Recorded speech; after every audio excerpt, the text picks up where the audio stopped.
There is a company called Ericsson.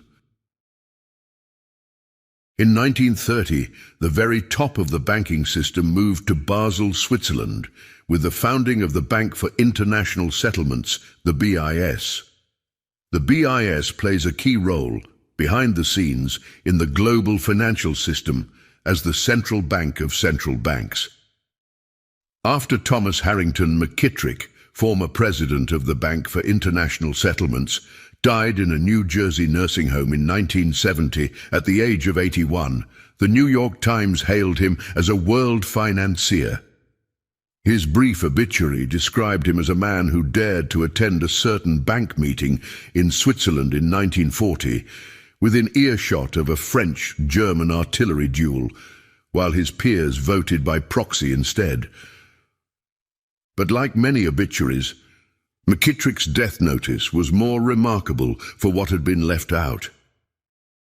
As head of the BIS from 1940 to 1946, McKittrick played a crucial role in abetting Hitler's war, and at the same time revealing details about his Nazi colleagues to his friends in Washington, D.C. On McKittrick's watch, the BIS willingly accepted looted Nazi gold, conducted currency transactions for the Reichsbank, and recognized the Nazi invasion and annexation of conquered countries. In doing so, it also legitimized the role of national banks in the occupied countries in appropriating Jewish-owned assets. Indeed, the BIS was so indispensable to the overall Nazi project that Reichsbank Vice President Emil Pohl, who was later put on trial for war crimes, once referred to the BIS as the Reichsbank's only foreign branch in the final months of the war, as American GIs fought their way through Europe. But McKittrick was also a key contact between the Allies and the Nazis, passing information back and forth from Washington to Berlin. His relationship with the Third Reich was encouraged both by factions within the State Department and by the leadership of the Office for Strategic Services, the predecessor of the Central Intelligence Agency. He also acted as a back channel between anti-Nazi German business interests and the United States, and ultimately helped preserve the power of German industry after the war, even against the opposition of Treasury Secretary Henry Morgenthau himself. McKittrick's involvement in the Bank for International Settlements began in 1931, when he joined the German Credits Arbitration Committee, which ruled in disputes between German commercial banks. One of the other two members was Marcus Laurentius Wallenberg, from Stockholm's Enskilda Bank. Marcus Wallenberg was more like a mentor to McKittrick and taught him about the complicated international finances, which McKittrick himself has confirmed. Just to make this even more confusing, many of the Wallenberg men share the same first name. Marcus Laurentius Wallenberg had two sons, called Marcus and Jacob Wallenberg, and they were also two of the most powerful bankers in the world at the time. During the Second World War, the Wallenberg brothers used their Enskilda Bank to play both sides to reap huge profits and further expand their sphere of influence. In May 1939, McKittrick was offered the post of president of the BIS, which he quickly accepted.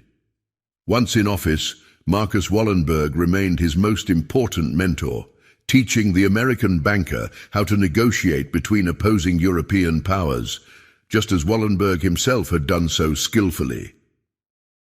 McKittrick was also a close family friend of Allen Dulles, the head of the intelligence service, which was the CIA's predecessor, the OSS, and was also based in Switzerland during World War II. The same Allen Dulles who would later defend the Wallenberg brothers in the subsequent Bosch affair, where they were accused of acting as a front for German business interests. Henry Morgenthau, who was on the opposing side of the negotiations, would finally be quoted saying, "The Wallenberg brothers were saved more by the emergence of the Cold War, rather than by any improvements of their business ethics." In these modern times, it's not about having the fastest homing pigeons anymore. We are now living in a digital age. This Swedish family of finance and banking, the Wallenberg family, owns or controls many of the global tech companies through their investment company called Investor AB and through their ownership of the Nasdaq Stock Exchange. But the crown jewel, which is the base for controlling information, is a company called Ericsson, which provides the telecommunications infrastructure in 184 countries across the world. These days, telecommunication and internet infrastructure is basically the same thing: fiber optics. Ericsson holds over 65,000 telecommunications patents and has, to put it mildly, a global presence. In 1930, when Swedish business tycoon Ivar Kruger successfully muscled himself and his allies into controlling Ericsson, the Wallenberg sphere viewed this development with concern and skepticism. To quote the official statement, probably the understatement of the year, the Wallenberg family successfully regained control of Ericsson in 1932, directly following the sudden death of Ivar Kruger. In the beginning of March 1932, Ivar Kruger was attending the funeral of French Prime Minister Aristide Briand, who had died on the 7th of March, under strange circumstances. Aristide Briand was allied with Kruger, and also a strong opponent of fascism and economic dictatorship. Kruger and his American and French bank allies were determined to continue lending money to Germany. In this way, Hitler, and of course the Second World War, could certainly have been prevented. This was obviously not in Wallenberg's interests, as they had large shareholdings, both in the military-industrial complex and also in a company called IG Farben, which was a huge German chemicals conglomerate with subsidiaries both in Sweden and the US, and was the driving industrial force behind Hitler's war machinery. The interests behind IG Farben were closely allied with Hitler and the Nazis, and one can seriously question who was planning what, and for what strategic purposes, on a much longer timeline. IG Farben, among other things, ran concentration camps and manufactured the Zyklon B gas, which history quite loudly tells us was used in the Nazi gas chambers. The Wallenbergs and the Swedish establishment's connections to Hitler and the Nazis goes even deeper than that, but we cannot cover it all in this episode. So, the funeral of Aristide Briand had taken place on the 12th of March 1932, and the official story is that Ivar Kruger, after the funeral, went up to his room and shot himself in the chest. Considering the circumstances around Briand, Kruger and Germany, and what directly followed his death, there is absolutely no question in our minds that this was a murder and nothing short of a pre-planned and well-executed coup. On the day following the murder of Kruger, several individuals appeared and claimed that they represented a royal commission from Sweden. There was nothing royal about it, but it somehow convinced the French authorities. Among these men were Wallenberg's lawyer Hugo Stenbeck, the governor of Stockholm Torsten Nuthin, Olof Ashberg, called the Red Banker, and Jacob Wallenberg himself. They then completely illegally, without any correct balance sheets, seized all Ivar Kruger's assets, which they then valuated, and declared that all his companies in both Sweden and internationally were bankrupt. They even claimed that Kruger was a swindler and that his assets were worthless. The shareholders in Kruger's companies lost all their assets, both in Sweden and abroad. Ivar Kruger's brother and several of Kruger's employees were even jailed for crimes they never committed. Kruger's assets were realized on the world market, and the same people who investigated Kruger could buy the now useless stocks at bargain prices.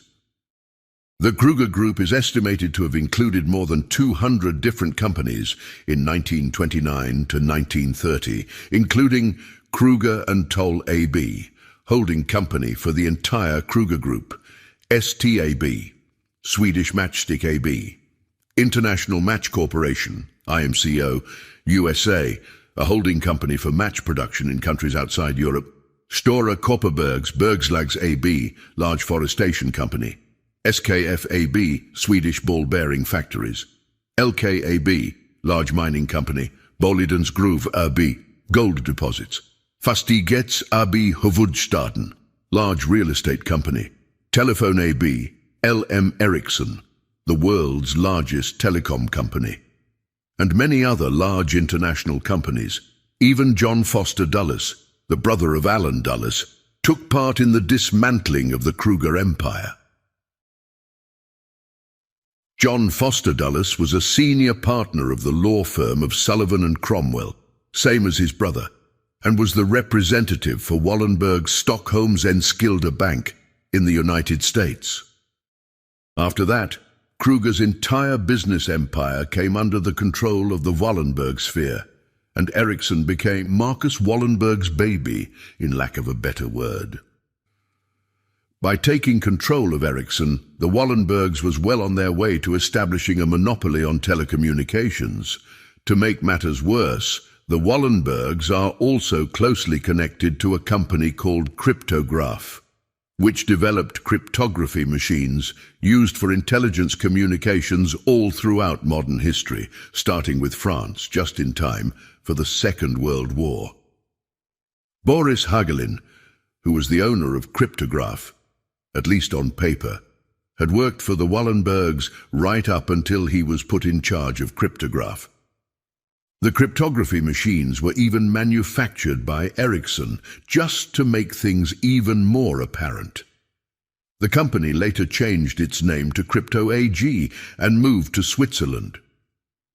The sinister aspect of this was that these cryptographic machines had back doors built into them right from the start, and this was later revealed in something called the biggest intelligence coup of the century. In 2014, the NSA revealed that the owner, Boris Hagelin, had a gentleman's agreement with them as early as 1951. In 2020, it was revealed that from 1960, Crypto AG had a licensing agreement with the CIA, and in the 1970s, it was sold to the CIA and the German BND. There is a lot of history that shines even more light on the Wallenberg family's involvement with the intelligence community. Apart from the obviously close relationship with Alan Dulles, we can just put it like this. Are there any intelligence services that can survive without access to the telecommunications infrastructure? And what sort of influence can you wield if you control the production of cryptographic signaling equipment used for military and diplomatic communication? Again, who has the real power? Let's just say that there's no coincidence that Ericsson had to make a deal with the American Department of Justice in December 2019 because of widespread corruption. Sometime later, the story broke that Ericsson has even bribed ISIS. What did Donald Trump have to say about Ericsson in 2016? In 2009, a company called Ericsson came under U.S. pressure for selling telecom equipment to several oppressive governments, including Sudan, Syria, and Iran. Some of these regimes use those technologies to monitor and control their own people. In June 2011, Hillary Clinton's State Department began adding goods and services to a list that might be covered under expanded sanctions on Iran and other state sponsors of terrorism. During that time, Ericsson sponsored a speech by Bill Clinton, paying him $750,000, his highest paying speech. In April 2012, the Obama administration issued an executive order imposing sanctions on telecom sales to Iran and Syria, but those sanctions did not cover Ericsson's work in Iran.